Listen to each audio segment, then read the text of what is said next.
National MSME defence conclave और expo के अंदर आज हमारे बीच में भारत सरकार के रक्षा मंत्री, पर्यटन मंत्री, उत्तराखंड के वरिष्ठ नेता माननीय श्री अजय भट्ट जी,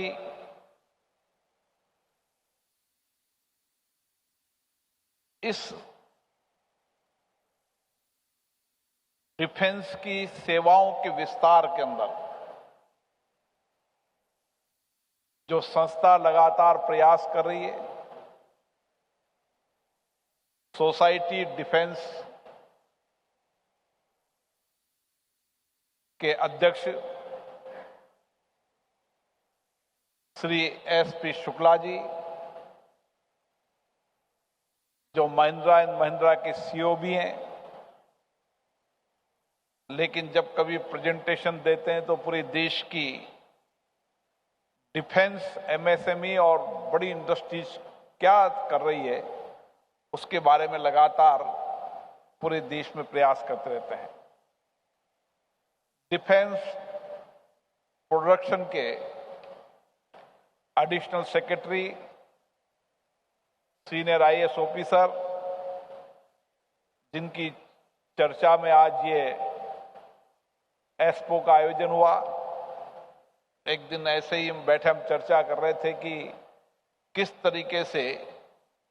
देश के अंदर एमएसएमई सेक्टर और रक्षा क्षेत्र में काम करने वाली बड़ी कंपनियां मिलकर भारत के आर्थिक, सामाजिक और रोजगार को बढ़ा सकती है। उसके लिए उनके प्रयास विशेष रूप से हैं। श्री श्याम जाजू जी, सुनील जी, हमारे बीच में रामगंज मंडी के लोकप्रिय विधायक माननीय मदन दिलावर जी, कोटा दक्षिण के विधायक माननीय संदीप शर्मा जी, लाडपुरा की विधायिका श्रीमती कल्पना देवी जी, पूर्व विधायक हीरालाल जी, यहाँ के डिफेंस सेवा के अधिकारी,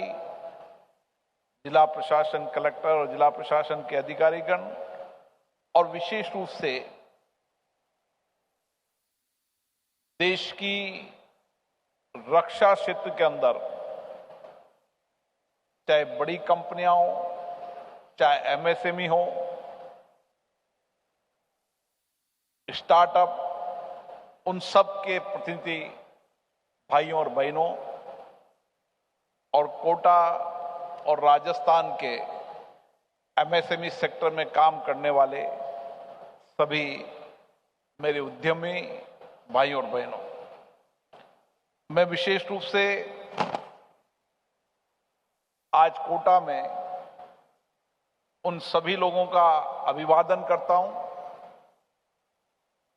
जो देश के अलग अलग क्षेत्रों से और देश के बाहर विदेश की कंपनियां जो भारत में रिप्रेजेंट कर रहे हैं, वह सभी कंपनियों के सीईओ और प्रतिनिधिगण यहां पर आए और लगातार 2 दिन से यहां पर उनके प्रयासों से एक नया औद्योगिक वातावरण बना है। कोटा किसी समय देश का सबसे बड़ा औद्योगिक शहर हुआ करता था और देश की बड़ी बड़ी कंपनियां, इंडस्ट्रीज जो केवल अपने उत्पादन को यही नहीं दुनिया के अंदर भी एक्सपोर्ट करती थी, वह बड़ी कंपनियां यहां पर थी। लेकिन एक समय अंतराल आया जब हम औद्योगिक शहर के बजाय आज देश के अंदर शिक्षा नगरी के रूप में, लघु भारत के रूप में आज जाने जाते हैं। लेकिन अब समय आया है कि हम शिक्षा नगरी की तरफ भी हमारे कदम बढ़ाएं और किस तरीके से हमारा खोया औद्योगिकरण उसको आगे बढ़ा सकते हैं, उसके लिए एक प्रयास करने की आवश्यकता है। और विशेष रूप से आज का दिन बड़ा ऐतिहासिक दिन है, जब डिफेंस से जुड़ी संस्थाओं ने पहली बार देश में और राजस्थान में कोटा में इस तरीके का कॉन्क्लेव और एक्सपो आयोजन किया। उसके लिए मैं उनको विशेष रूप से धन्यवाद देता हूं। हमारी इस कॉन्क्लेव के पीछे हमारा मकसद है कि देश की सरकारी, निजी और विदेश की जो कंपनियां भारत में प्रोडक्शन कर रही है, वो सभी कंपनियां और एमएसएमई सेक्टर, जो राजस्थान और कोटा के एमएसएमई सेक्टर जो डिफेंस सेक्टर में काम कर रहे हैं और जो डिफेंस सेक्टर में काम नहीं कर रहे हैं, उन कंपनियों को भी इन्हीं बड़ी कंपनियों के साथ किस तरीके से साझेदारी के साथ हम नए एमएसएमई सेक्टर को डेवलप कर सकते हैं, इस कॉन्क्लेव के पीछे हमारा उद्देश्य यही है। और आज मैं कह सकता हूं कि जैसा शुक्ला जी ने भी बताया कि किसी भी बड़ी कंपनियों को अगर अपनी उत्पादकता को श्रेष्ठ बनाना है, वहां पर रिसर्च और डेवलपमेंट को बढ़ाना है, तो एमएसएमई सेक्टर को जोड़ने की आवश्यकता है, स्टार्टअप को जोड़ने की आवश्यकता है। और इसीलिए आज हमारे इन्हीं प्रयासों के कारण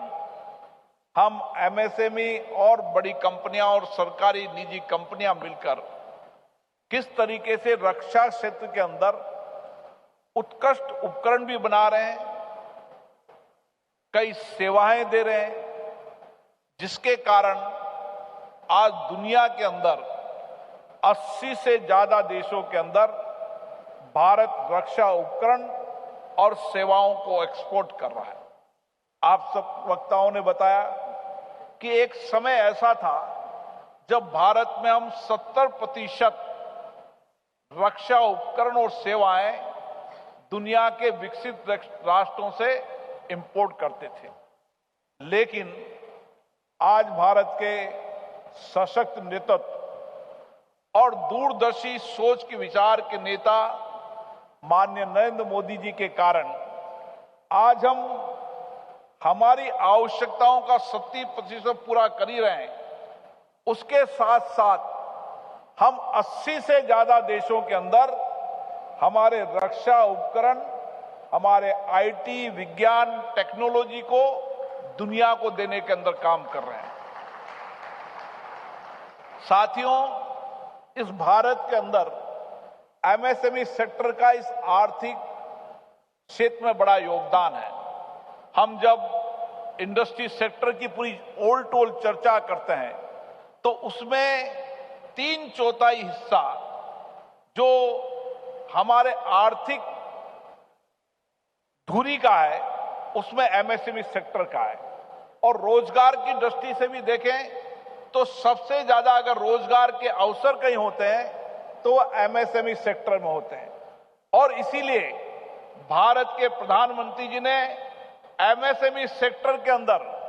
नई नीतियों को लाए, पॉलिसीज को लाए और किस तरीके से एमएसएमई सेक्टर को बढ़ावा मिल सकता है, वहां पर उनके उत्पादन को, उनके निर्माण को, नए इनोवेशन को, नवाचार को एक दिशा मिलती है, उसके लिए एक योजनाबद्ध तरीके से काम किया। कोरोना के समय भी हमारा एमएसएमई सेक्टर को बैंकिंग और अन्य सेक्टरों के अंदर। राजस्थान कोटा में एमएसएमई राष्ट्रीय रक्षा एमएसएमई सम्मेलन का प्रसारण आप देख रहे थे।